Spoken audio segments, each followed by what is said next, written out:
imagery when it's all stitched together. That's right. We can see right into the eye. We can see meso swirls within the eye of a hurricane. We also see hotspot detection of wildfires with the ABI. We're also looking at maybe a foggy morning or even fog at night was really hard to see with traditional old weather satellites, but now we can do it with ABI. Seeing fog at night, that's pretty incredible. And then you also mentioned the wildfires. So how small of a fire can you see with this? You know, there have been at times that we've been able to see wildfires about the size of a large Falcon Heavy barn. tanks are venting for the starboard plant load. This is the launch director with abort instructions. For non-urgent no-go conditions, brief the CE or LD and they will approve aborting the countdown. For urgent issues affecting the safety of the operation, operators shall call hold on the countdown net. Launch control will abort the launch auto sequence immediately and proceed into the launch abort auto sequence. At T-minus 10 seconds, launch control will be hands-off and relying on automated abort criteria for the remainder of the count.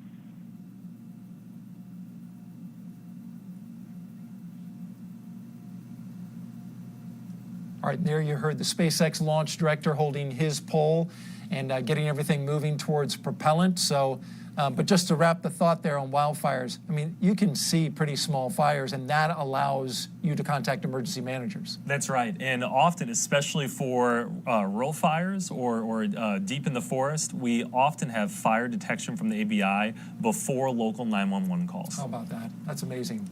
All right, thank you for breaking that down for us, Alec. Let's now send it back to the room there at Hangar AE and check in with Mick and Megan.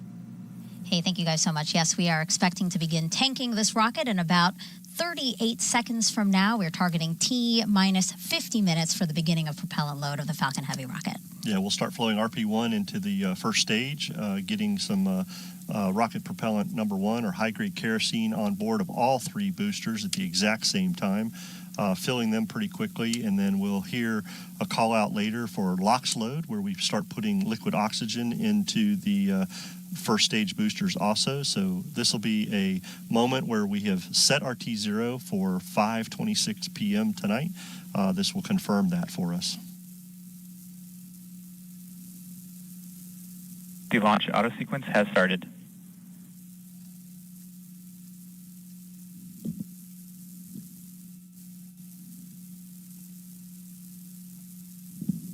And there we go. We heard them start the auto sequence for loading, it sounds like. So we should start RP1 into the 3 booster tanks.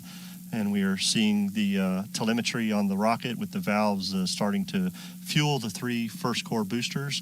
So things are looking good for us here, Megan, and the team is continuing to proceed forward with the count and working no other issues at this time. That's fantastic news. And for those who are going to listen along for the rest of the broadcast, we are going to be hearing them fueling and giving updates on fueling of those 3 first stage boosters that we see there on the screen. PY and NY refer to the side boosters, and then CC is the center core. But as Mick said, those will be fueled all simultaneously, currently happening with RP1, which is rocket grade kerosene. So the next fuel that propellants that they'll start fueling the rocket with is going to be liquid oxygen, and that is a super cold propellant that they're working with. Yeah, absolutely. That densified LOX that SpaceX uses, they densify that down to super chilled minus 423 so that they can get as much liquid oxygen into the tank as possible. And that's a reason we now have picked our T0, because once we get it that cold and we start loading the vehicle with it, we can't recycle that into the window. So because of the boil off and the way liquid oxygen performs. So moving that forward, we're doing well. And you mentioned the PY and the NY. For us, for those listening, that's the negative Y and the positive Y that we refer to the side boosters on, due to the orientation that the vehicle is on the pad, that the team can analyze trajectory for the rocket when it lifts off, knowing what's going to happen to those side boosters later on tonight. So here we go, guys. We are beginning to fuel the Falcon Heavy rocket with rocket-grade kerosene, like we said, coming up at T-minus 45 minutes. That's when we'll start loading the super cold liquid oxygen. Super cold, I mean negative 341 degrees Fahrenheit. So a very delicate operation, one that is, as Mick has been saying, monitored by the team very closely. And because of those super cold temperatures, we have committed to, again, the new T0 of 5:26 p.m. Eastern Time. Liftoff of hopefully GOES-U and Falcon Heavy from Launch Pad 39A here at Kennedy Space Center. You're seeing a great shot there from one of our cameras. But for now, let's send it back over to Daryl and Alec at the host desk. All right, thank you very much. And earlier in the show, we asked you to submit your hashtag Ask NASA questions on social media. So now we want to take a moment to take some of those questions. Alec will be answering them. I'll be reading them. All right, first question up. Darren Priestley on X asks, what is the main driving force for the weather on Earth? Big question. Yeah, it's the sun. sun. The sun causes all of our weather, climate, sunlight, and the tilt of the Earth is dependent on the seasons. It's all starts with the sun. And I imagine water on Earth plays a role. But if you're talking about the main driving force, it's the sun. Oh, sure. Yeah, globally it's the sun. All right. Very good. And we have another question. Next up, we've got Robin Kim on Instagram, and she asks, how is it different, GOES-U that is, from other GOES satellites? Yeah, GOES-U is the same as the other in the series, except for the addition of the C-Core. And we're excited about this C-Core instrument, the compact coronagraph. It's a historic first for NOAA. It's the first operational coronagraph. And yeah, that's our new instrument, and we're really looking forward to seeing it in action. How many of this particular series have been launched? We mentioned this is the fourth, so there have been 4, right? Mm-hmm. And this goes back to 2016 when this particular technology came out? This series, yeah, that's right. Once GOES-U is in space, it'll be renamed. Once it's in geostationary orbit, it'll be renamed GOES-19. Right, very good. And then what happens to the existing satellite that was GOES-East? Yeah, currently we have GOES-16 in the GOES-East position, and once GOES-U finishes checkout and is ready for replacement later next spring, we'll move GOES-16 into orbital storage, and it'll be a backup, a hot backup, in case there's any problems with either GOES-West or GOES-East. It's always good to have a backup. Yeah. And how are you doing on bingo, by the way? I don't know. Where are we at? I already scored. I think I'm winning. One more question for social media. Let's hit it. This is the last one. INS on Instagram asks, why won't Europe be monitored by the satellite? Stage 1, BY and NY LOX load has started.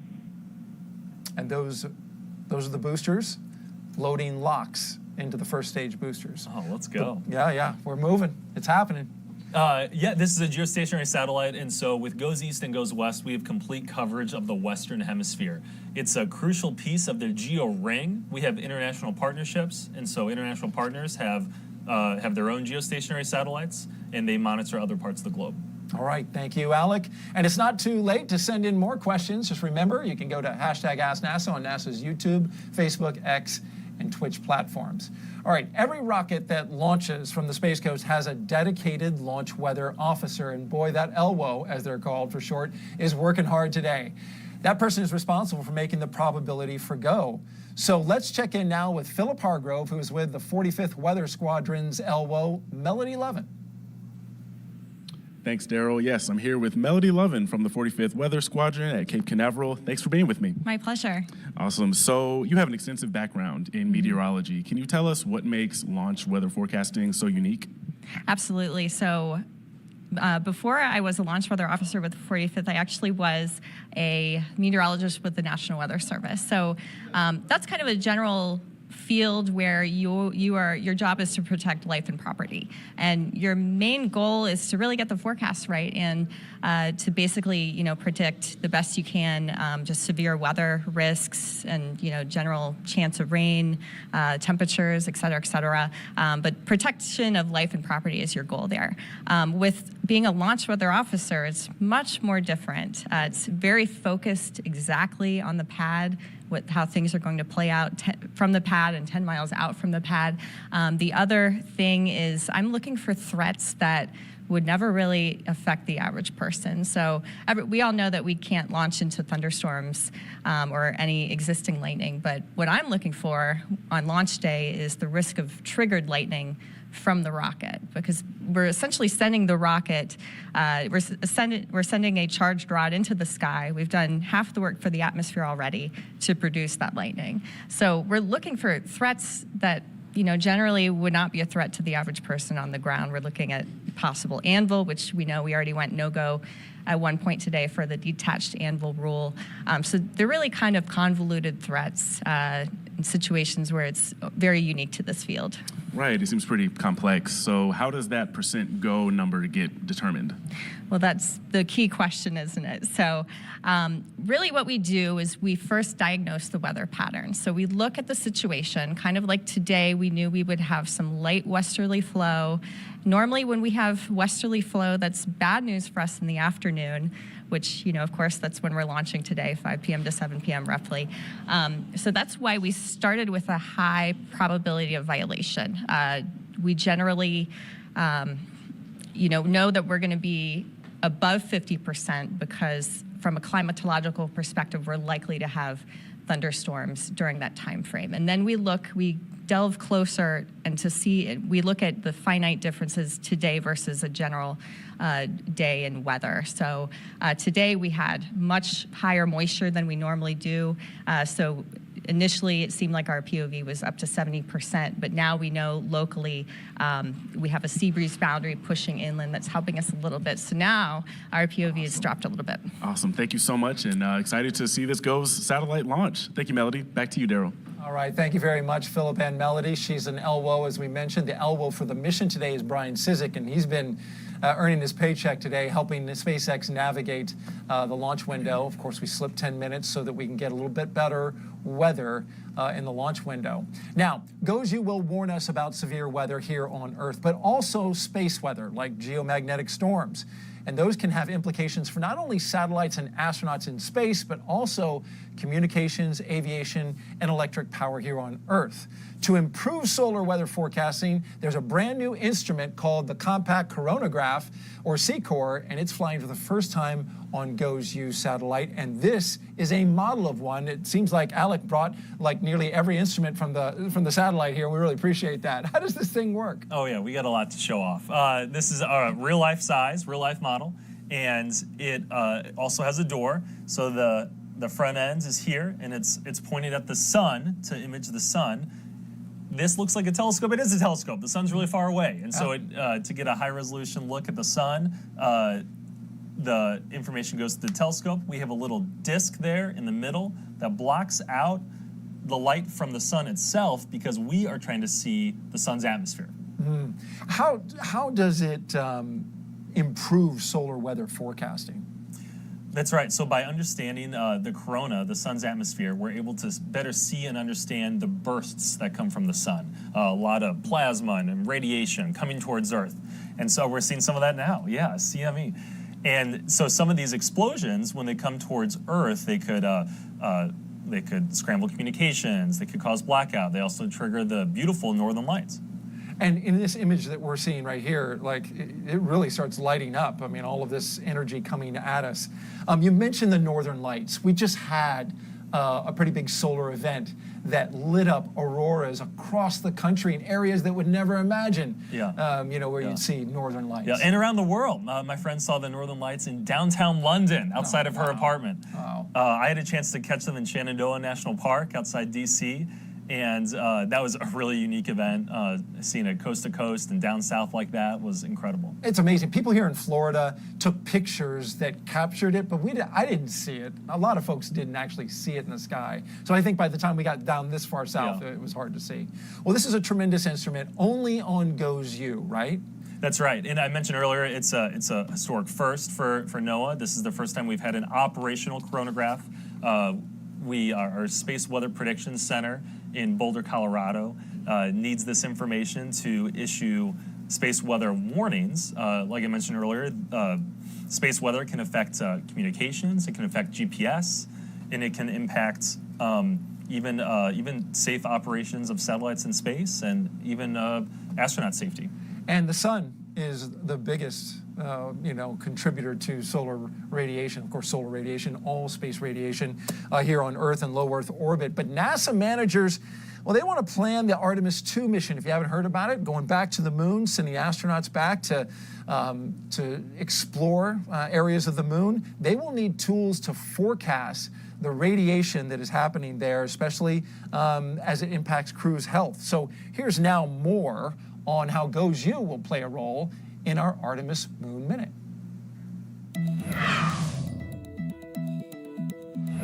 When NASA launches astronauts Reed Wiseman, Victor Glover, Christina Cook, and Jeremy Hansen on the Artemis 2 mission to the moon, NASA's Orion spacecraft will protect them from many hazards they could encounter. One of those is space radiation. When astronauts travel in space, they can't see or even feel radiation. However, NASA scientists are studying the effects radiation plays on the human body and developing ways to monitor and protect against this silent hazard. Space radiation comes primarily from the sun, which accelerates particles through space with flares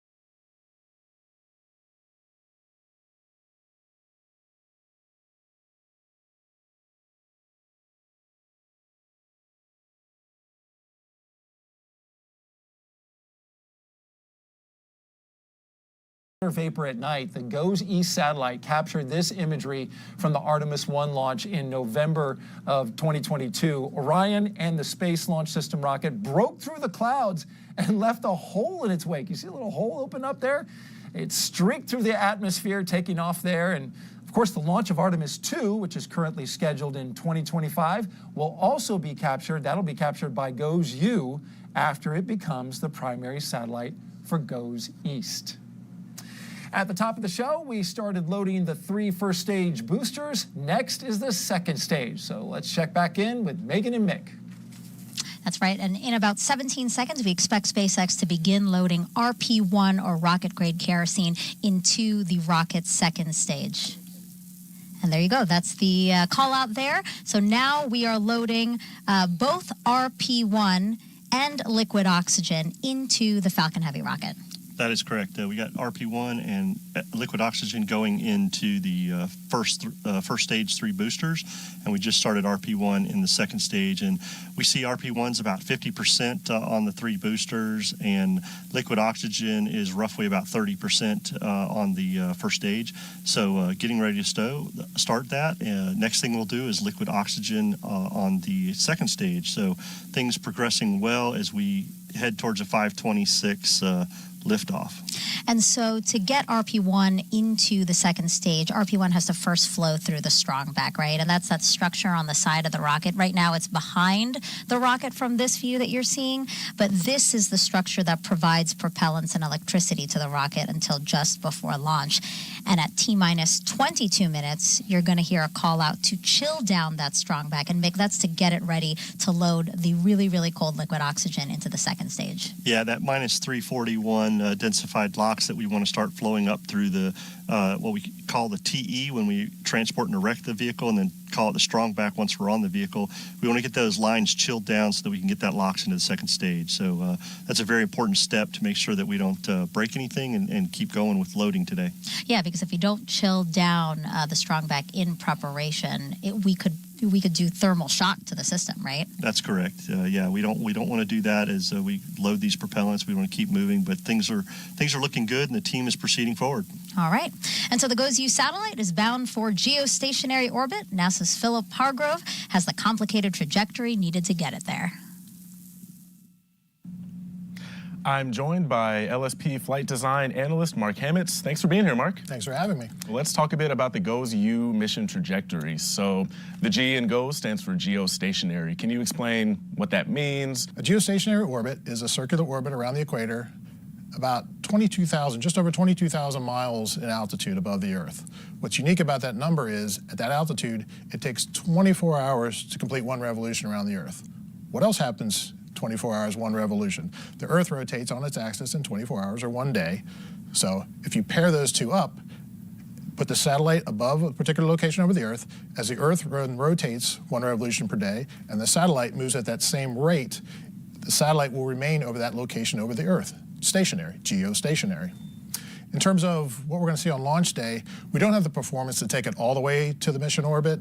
Instead, we're going to go to what we call a geostationary transfer orbit, or GTO. And what that basically means is we're going to take it the majority of the way there, and what's most important for them is to have the sun in a particular location during that ascent sequence. So as they perform their design of how those all maneuvers would map out, they determined what the launch time would be to put the sun in the proper location for that ascent sequence. So for this mission, we know that there's a long coast after the second burn of the upper stage. Can you explain why it's designed that way? Sure. Right. This is a 3-burn mission. As you can see, the first 2 burns mapped out here. Those 2 burns occur in about 28 minutes. After that, then we do have this long coast period, as you mentioned. It's about a 4-hour coast until we get to the location of that 3rd burn. So we're going to get out here, we're going to do this burn, and we're going to raise that low side of the orbit from about 100 miles to about 10,000 miles in altitude. At the same time, you can see here the bend in the trajectory. We're also going to lower the inclination, or that angle with respect to the equator, from 27 degrees down to 4 degrees. Thanks so much for explaining the trajectory to us. Great to have you here. Thanks for having me. Since 1975, GOES satellites have provided continuous imagery and data on atmospheric conditions and solar activity, resulting in more accurate and timely weather forecasts. Here's more about the legacy of NOAA's weather satellites.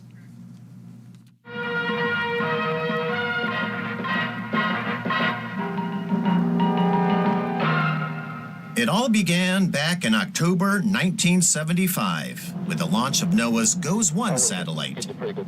We've come a long way in weather forecasting since the early balloon launching days, thanks mainly to weather satellites.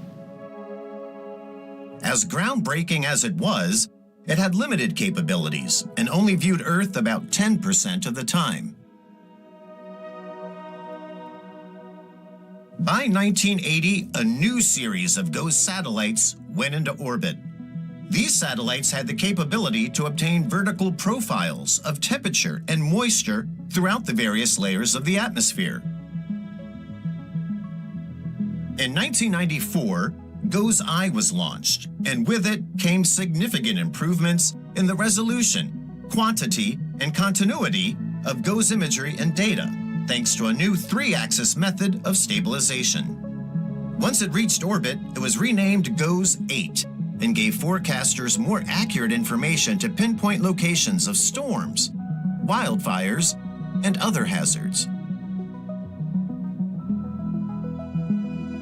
By the mid-2000s, GOES-N, GOES-O, and GOES-P further improved the imager and sounder resolution to better pinpoint the locations of intense storms. This satellite series also had improved optics, better batteries, and more power, allowing for more continuous imaging. 3, 2, 1. Then in 2016, the current generation of geostationary satellites was launched, the GOES-R series. With this series came new advancements that included state-of-the-art instruments like the Geostationary Lightning Mapper and the Advanced Baseline Imager, or ABI. For nearly 50 years, the GOES satellites have provided a unique view of Earth. As the program advanced, so did the technology, allowing it to become the most sophisticated weather observing, environmental monitoring, and space weather monitoring satellite system that helps promote and protect the nation's security, environment, economy, and quality of life. With the help of GOES data, NOAA weather forecasters predict above normal hurricane activity in the Atlantic Basin this year, with 17 to 25 total named storms, including 4 to 7 major hurricanes with winds of 111 miles per hour or higher. GOES satellites help predict the severity and the path of these devastating storms, and here's how.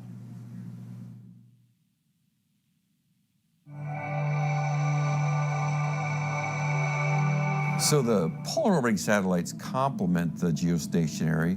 Since the geostationary, like 24,000 miles up, while they get great pictures, it's really hard to measure what is the state of the atmosphere from that distance. So the polar orbiting are basically flying a little over 500 miles up. And when you're at that altitude, you can sense what's in the atmosphere to a lot higher resolution. Two things people always want to know about hurricanes are how strong is it and where's it going to hit. And microwave sounders can certainly help with both of those. The ability to see through clouds becomes really important. If you've ever seen a picture of a hurricane from space, mostly what you're seeing is clouds. And you can get a better weather forecast, a better prediction of how strong the hurricane is and where it's going to hit, which direction it's going to go, if you could see through those clouds and see the structure of the atmosphere, maybe even the ocean conditions underneath that. And so microwave sensors allow you to do that kind of thing. You'd like that as precise as you can, so that only the people who are really going to be affected have to do something. The improved sensors that we've been flying allow a better understanding of the core of that hurricane and allow the forecasters to better predict precisely where that hurricane is going to hit. And when they do that, then you can narrow and shrink that cone of uncertainty and give a better prediction. We hope to continue to improve the ability to do track forecasting. That's gotten so much better over the past couple of decades. Our 5-day forecast is about as accurate as our 2-day forecast was only about 20 years ago. And increasingly, people are listening to the forecasts that they get from meteorologists. They have increased confidence. They see the improvement in forecasts as it relates to hurricanes over the last couple of decades. And when a hurricane watch or hurricane warning goes into effect, people take notice and they take action. And that's really encouraging to see.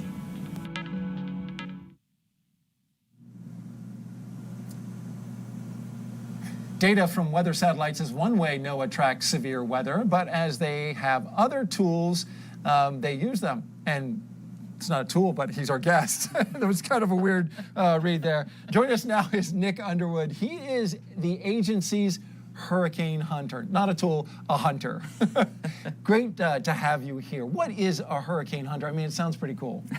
So hurricane hunters, we operate 3 of NOAA's aircraft, 2 WP-3D Orions and 1 Gulfstream 4. And we use these aircraft to fly into and around hurricanes to collect what we call in situ data. So actually sampling the atmosphere and the ocean in and around hurricanes so that the forecasters at the National Hurricane Center can have a clearer picture of how the storm is developing and how it's moving.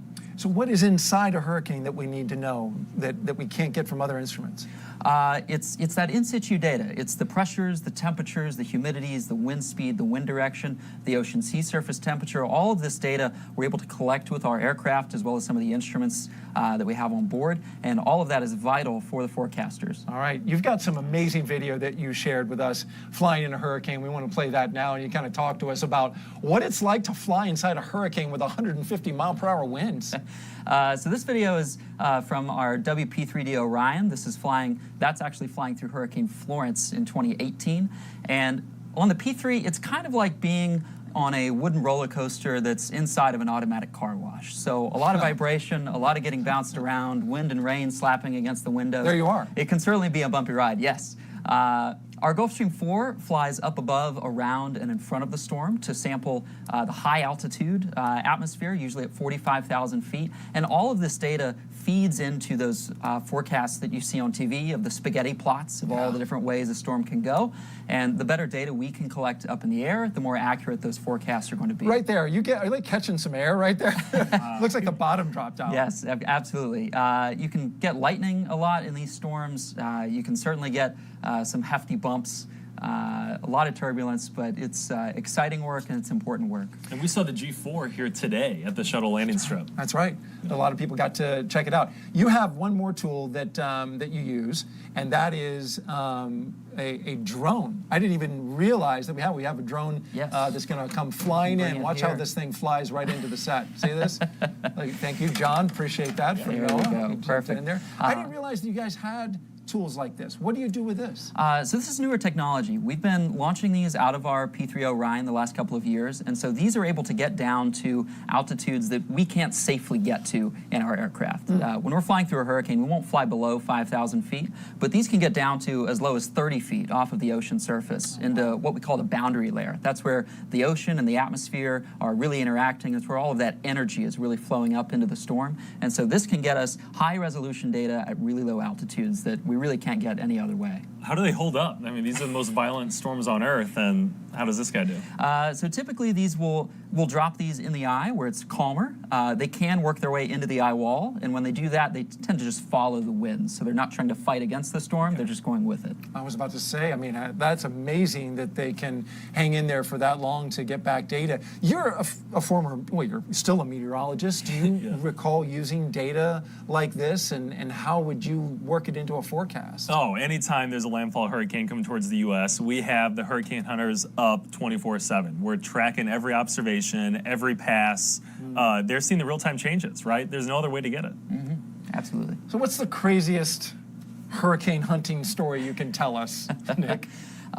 2 years ago, into Hurricane Ian, as it was working its way towards the coast of Florida. Cat 5 at one point? We were flying through at the point when it briefly intensified to Category 5. Wow. We were in the eye wall for what was 10 minutes, made it into the eye, were able to mark the center, launch a drone into the eye of the storm, work our way back out.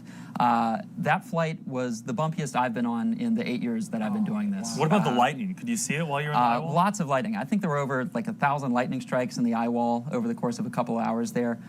It was a night mission, so you could really see it flashing. It was very impressive. Lightning flashing every second, being blown all around in a plane, and how did you feel? It was certainly one of the more tense missions that we've been on, but all of our crews are highly trained. Everyone on that aircraft is focused on doing the mission, doing it well, making sure that we're gathering the data safely and that we're doing it effectively. Nick Underwood, Hurricane Hunter with NOAA. It was great having you here. Thanks for sharing your stories. Not as cool as a bounty hunter, but Hurricane Hunter, I mean, That's what's the bigger vibe. than a hurricane, right? Yeah. Yeah, that's great. Thank you very much, Nick. Thank you. Appreciate it. Well, back to talking weather satellites. GOES-U is the last of a generation that began with GOES-R. The next generation of NOAA's weather satellites will be GeoXO, or Geostationary Extended Observation. Here's more. Like GOES-R, GeoXO will continue NOAA's 5 decades of critical Earth-observing data. However, GeoXO will have new technology on board. One of the new instruments will be an infrared sounder, which will allow weather forecasters to see the atmosphere in extremely fine detail. Really looks at very fine slices of the atmosphere across a wide area so that it builds up sort of a 3D view of what the atmosphere looks like. And forecasters can use that information to be very precise about their forecasts, where a storm is going to be, how severe a storm is going to be. They can even do predictions of what the precipitation levels are going to be. The sounder will also help detect quickly changing wind speeds and direction, which will assist in everything from hurricane prediction to aviation forecasts. A big part of the National Weather Service's mission is to forecast for aviation, for safety, and also looking at that fuel economy, looking at detecting the direction of the wind. So that capability is just going to be absolutely amazing for aviation and earlier detection and quicker detection of tropical systems when it comes to rapid intensification. There will be 2 other new instruments on GeoXO as well. One will be an air quality instrument that will monitor and track harmful air pollutants, including wildfire smoke and volcanic gases. It will provide continuous observations and measurements of atmospheric composition, which will help improve air quality forecasts and alerts across the United States. Another instrument will measure ocean color, which helps detect and track threats to our lakes and ocean, such as harmful algal blooms and oil spills. Perhaps most critically, NOAA's GeoXO will also meet new needs for the data user community, including forecasters, researchers, and others who depend on receiving crucial environmental information across the Western Hemisphere. These users are looking for advanced capabilities, and they've told us what they want to see in this next generation, which is going to start observing in the 2030s but continue into the 2050s. And with the changes on our planet and with the society's increased reliance on environmental information, it's really important to be able to serve this wider variety of needs.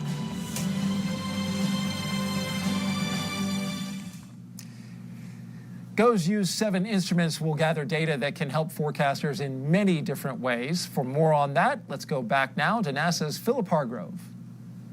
Thank you, Daryl. I'm joined here by Irene Parker, the Deputy Associate Administrator for Systems for NOAA's Satellite and Information Service. Thank you for being here with us. Thank you for having me, and thank you for saying all those words in a correct order and everything. It's a lot of words. We'll get into it. So, yeah, you're a leader in NOAA. Can you tell us what it feels like to be this close to liftoff?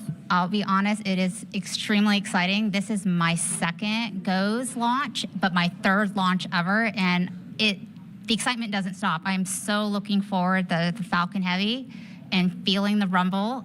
I'm just so looking forward to that. Definitely a unique launch vehicle. And can you tell us what makes the GOES-U satellite unique relative to the other satellites in the GOES-R series? Oh, definitely. So GOES-R series was mostly focused on weather and sun aspects, but this GOES-U has the compact coronagraph, which is an amazing instrument capability that was built by the Naval Research Lab.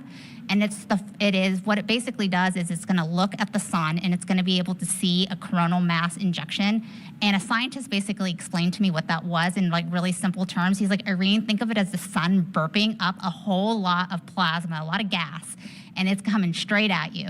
And what this is going to do, this instrument, the C-Core, is it's going to basically be able to see that and detect that. And as it comes closer to the Earth, we'll be able to determine through the Space Weather Prediction Center at NOAA if there's going to be a geomagnetic storm. And if there's a geomagnetic storm, are we going to be able to make sure that our power grid is okay, our astronauts are okay, all those wonderful things. And this satellite is the first satellite in our GOES-R series, which happens to be the last one for the GOES-R series, to have this capability. And I'm like super excited about that.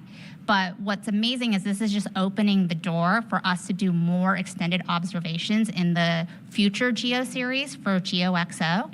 And in that series, we're going to go and actually do things in atmospheric composition. We're going to do things in ocean color and really push the boundaries in environmental intelligence. So this is just the beginning with GOES-U that happens to have C-Core, but our next generation of GeoXO, it's going to have some amazing instruments in there. But the other thing I don't want to forget that GOES-U is still doing is for weather prediction, right? It is the bread and butter for hurricane forecasts, for lightning, for fire weather, all of those things this satellite is capable of doing. So it's just going to be amazing to see this 4th bird launch. Thank you so much. Awesome stuff today and awesome stuff ahead. Thank you so much, Irene. Back to you, Daryl. Thank you both very much. T-minus 15 minutes and counting. When you get your local weather forecast, chances are data from GOES satellites help create it. And no one knows that better than meteorologist Ginger Z. Hi there, Ginger Z here at the Good Morning America studios in the Weather Center. We've got a whole team of meteorologists, and I know that atmospheric scientists all over the country and the world are excited for GOES-U. I know we are. Of course, that high-res everything. We're going to look at that lightning data. We're so excited for the aerosol information. It's just going to help forecast. And of course, we cover all of the biggest disasters, the wildfires, all the way to hurricanes. GOES-U is going to be wonderful. I've been talking to the space weather folks, and that coronagraph, ooh, having a dedicated peek at the sun every single day. GOES-U is going to be big, and we can't wait for this launch. So go NOAA, go NASA, and go GOES-U. All right, whenever there's a big launch, we have thousands of people joining us. But real quick about the Ginger Z thing. I mean, she talked about aerosols. Aerosols are detected on GOES-U, but it's going to be really big in the next generation, right? Oh, that's right. Atmospheric composition instrument on GeoXO. We'll be able to see it even better. All right, looking forward to that. Whenever there's a big launch, we have thousands of people visiting the Space Coast to feel and see the rocket firsthand, including a very special group that we want to show you right now.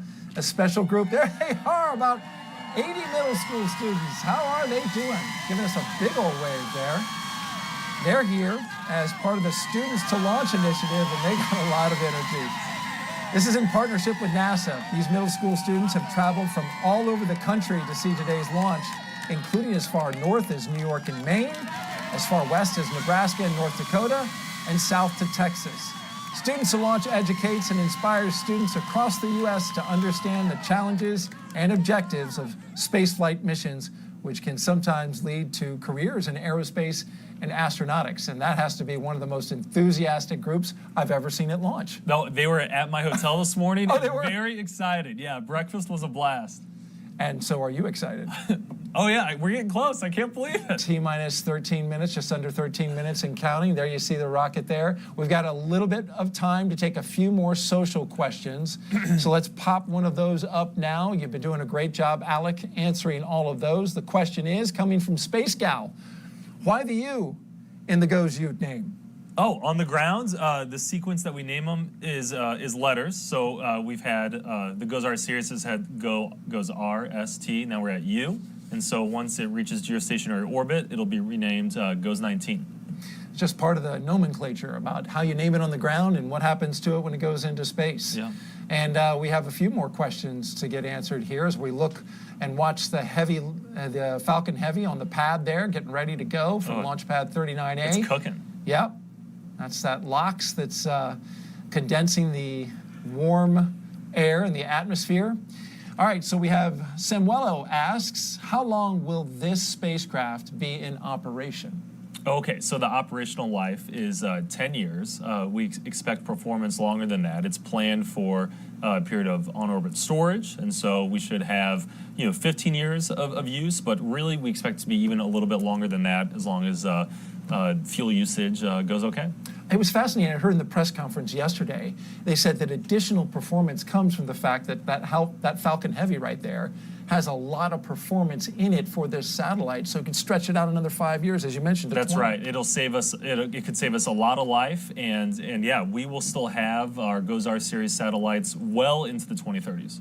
All right, keep those questions coming. Use the hashtag AskNASA. We'll have time for one more question, if we can pop that up, as we count down T-minus 11 minutes and counting. Why Falcon Heavy and not Falcon 9? Oh, man, this is a big satellite, and we're going to a big orbit to get up to geostationary 22,236 miles above the Earth. We need a big ride, and so what else than the Falcon Heavy? Yeah, and I heard somebody from the Launch Services Program during yesterday's press conference say that Falcon 9 is right there at the limit of the weight of the GOES U satellite, so that Falcon Heavy gives it the additional performance it needs to go up. And so with just a few more minutes left, your thoughts, Alec, as we get down, ready to count the final minutes before liftoff. Oh, man, I'm bottled up. I can't wait to see it. It represents such a legacy for the program, and we're all excited to see this come together through the launch today. All right, Alec and I are headed outside to watch the launch, and so we'll send it out to Megan and Mick for the remainder of the count and liftoff, and we'll see you again after the first burn of the second stage. Take it away. Yeah, here we are at under 10 minutes from launch. Mick and I are going nowhere. We're staying inside here, inside the Mission Director Center, inside Hangar AE at nearby Cape Canaveral Space Force Station, because this is where we continue to monitor the launch team as we march towards that T0 of 5:26 p.m. Eastern Time here on the Florida Space Coast. So right now, Mick, the spacecraft team is beginning to transition the spacecraft to internal power. That's going to take a couple of minutes, right? Yeah, spacecraft's working their procedures, verifying the health of the spacecraft, getting everything ready. They'll then transition around T-minus 6 minutes, 5 minutes. They'll transition to internal power, finish up that procedure, disconnecting from the ground power at the pad, and getting ready for launch today. So the last time you guys were with us, the launch team has begun loading super cold liquid oxygen into the Heavy's second stage. That happened at T-minus 18 minutes. The next major fueling milestone, that's expected at T-minus 7 minutes, and that's when SpaceX will chill down the Heavy's 27 engines on the boosters to get ready for engine startup. Yeah, just like we talked about on the strong back, the team needs to chill down those engines so that we don't provide a thermal shock to all 27 engines. A lot of power there. We heard Daryl and Alec talking about that, getting GOES-U on its way. That's a very heavy satellite, so right on the cusp of a Falcon 9, but this Falcon Heavy is going to give a lot of performance today. And we're finishing up, Megan, as we're looking at the telemetry here. RP1 on the first stage is coming to fill levels, and LOX on the first stage is almost complete, and second stage LOX is about 50%. So we're proceeding very well with full fuel loading today, and things are going good. That's awesome. And speaking of weather, we are launching a weather satellite, so we should talk about the launch weather. And we've been watching that in the hours leading up to our launch today. And right now we have great news to report. Launch weather is go for launch. We have found a hole within the some of the storms that are around our area. Launch Weather Officer Brian Cizik again confirming that we have found an opportunity to launch today at 5:26 p.m. Eastern Time. Yeah, that team worked very quickly. Brian has definitely been very busy this afternoon, but working with Charlie Meyer, the SpaceX launch director, and Dr. Denton Gibson, the NASA launch manager, they moved our window 10 minutes, and they were able to find that sweet spot in the weather today to get things done. And we're hearing that RP1 loading is complete on one of the side boosters, and things are still progressing to completion of loading the Falcon Heavy. In total, we are going to be loading 2.8 million pounds of propellant into the Falcon Heavy rocket that you see on Launch Pad 39A here at Kennedy Space Center.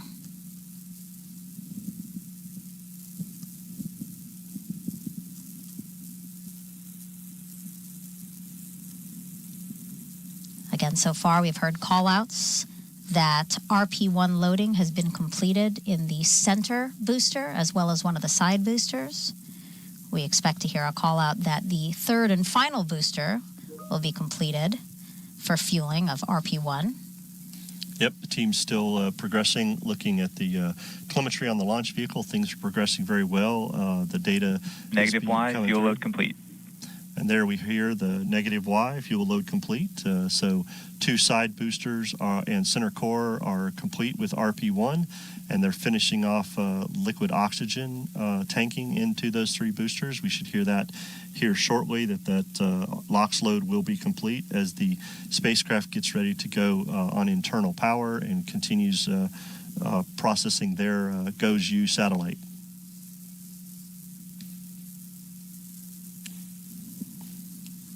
As with the spacecraft, we are also expecting the launch vehicle right now to be transitioning to internal power.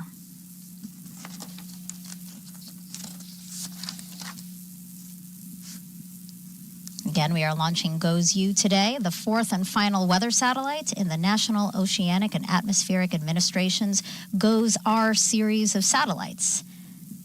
And once operational, GOES-U will become GOES-East and provide continuous imagery and atmospheric measurements of the Western Hemisphere.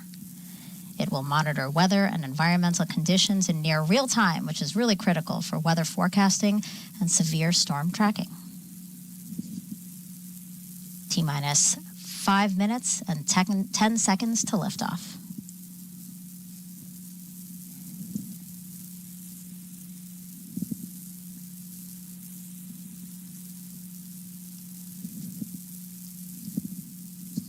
Falcon Heavy tanks are pressurizing for strong back retract.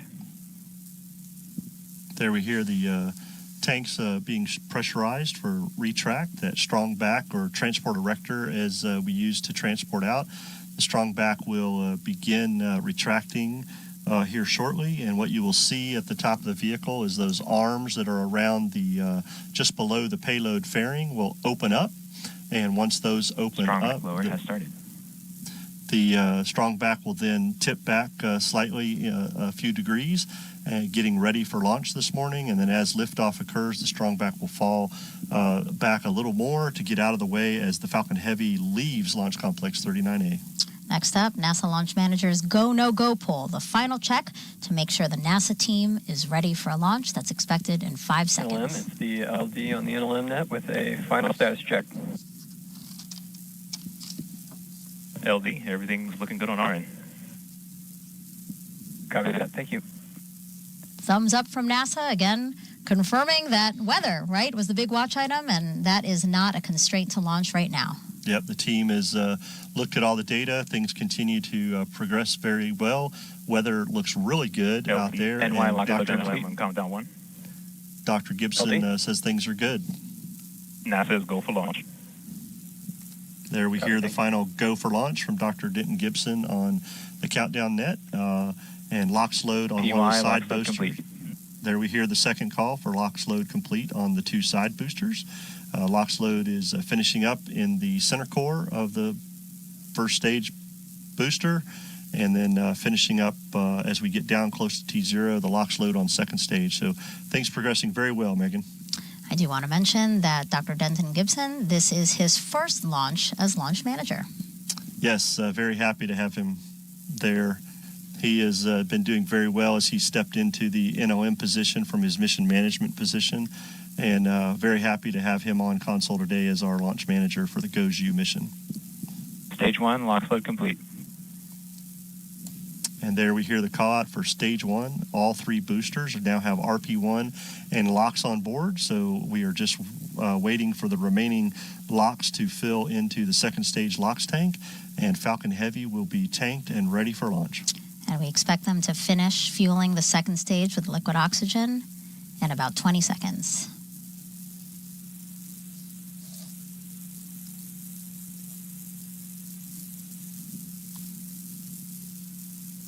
With this Stage call out, 2, LOX load complete. the Falcon Heavy rocket is completely filled with 2.8 million pounds of propellant. Team has done very well to get to this point.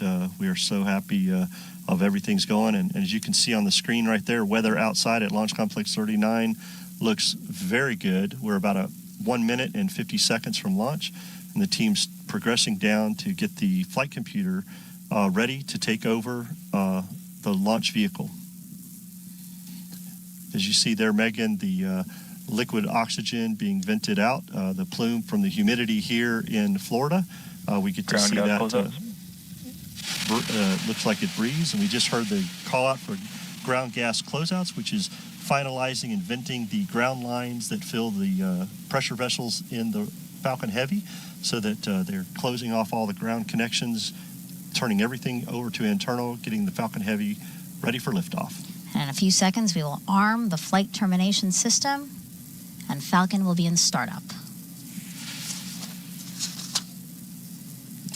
Falcon Heavy is in startup. And that means the Falcon Heavy's flight computer is now in control and will guide the rocket through the last seconds before liftoff. SpaceX launch director, go for launch. All systems are go to send NOAA's GOES-U satellite into space to keep a watchful eye over the Western Hemisphere, helping scientists and meteorologists to issue timely warnings and forecasts. T-minus 30 seconds. This will be NASA's Launch Services Program's 16th mission for NOAA.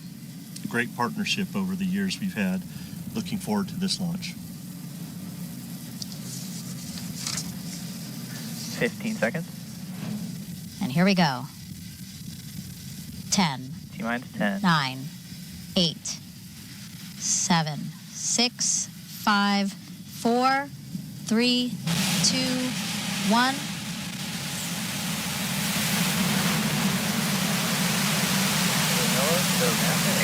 GOES-U. Liftoff of GOES-U, NOAA's newest weather satellite, to monitor the Earth and Sun in high definition. Engines look nominal.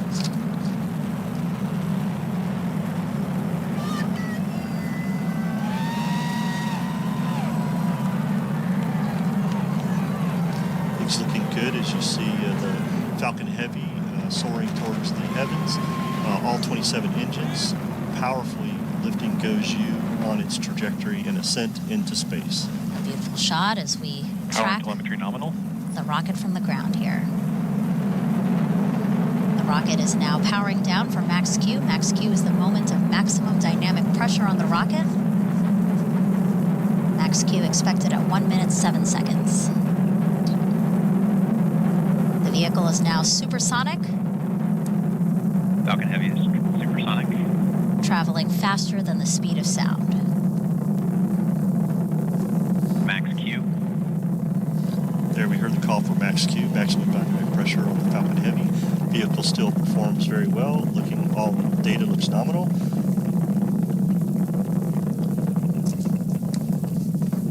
A great shot from on board the rocket, looking down on the Earth that it is leaving. And all 27 Merlin engines providing 5.1 million pounds of thrust.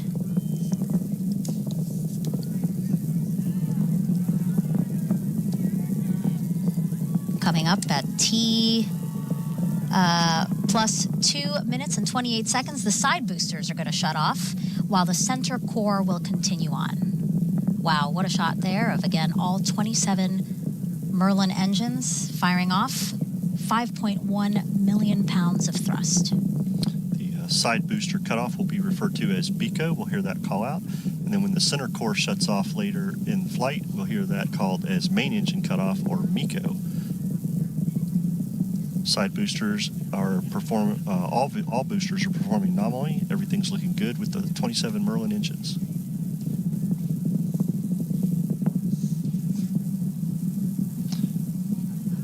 Side booster separation confirmed. There we see BECO and side booster. MVAC chill. Side booster separation. The MVAC is being chilled down, getting ready for ignition. Once the center core. NY boost back startup. And there we heard the call out for boost back startup. A lot of things happening here. So again, we have the 2 boosters that are going to be returning to the Cape here, landing at landing zones 1 and 2. These 2 boosters have 3 burns, so we're seeing a boost back burn All now. vehicles are following nominal trajectories. Essentially, these boosters have flipped back and are returning on a path to the Cape here. There will be 2 more burns, a re-entry burn and then a landing burn. And these are going to provide quite a show for folks that are here on the Space Coast, because you're going to hear those sonic booms, Mick. Yeah, absolutely. We are looking forward to those sonic booms as the side boosters landing zone 1 and 2. We're about 26 seconds away from main engine cutoff and the center core separating. Once the center core separates, we will then have MVAC, which is the Merlin vacuum engine for space, start up and get ready for what we call SES-1, second stage engine start number 1. Today we have 3 burns for this mission to get GOES on its way, and this will be the first of those 3 burns. PY boost back shutdown. There we hear the 2 side boosters have boost back shutdown. And now we're going to watch live footage there. There you go, of MECO. Again, the core and back ignition booster separating from the second stage, and the MVAC engine on that second stage lighting up. You see that on the right side of your screen. We're about 4 seconds from fairing deployment. Fairing again is the two halves. continue to follow nominal trajectories. Fairing separation confirmed. And there we have confirmation the fairing has deployed. The fairings are brand new fairings for the GOES mission, and they will fall back to Earth and be recovered by the recovery ship Doug. But SpaceX will look to reuse those fairings on a future flight, along with the side boosters. As we see there, they're coming back to Earth to land on landing zone 1 and 2. So things are progressing very well here. We are about 1 minute and 23 seconds from what we call the entry burn, where the plus Y and NY side boosters will fire up their engines to start slowing down the vehicle as it gets ready for landing. Yeah, a lot to watch. Again, the left side of your screen, we are tracking the boosters that are coming back to the Cape here. On the right side of your screen, that is the MVAC engine on the second stage that continues to burn as it makes its way into the correct orbit to drop off GOES later today.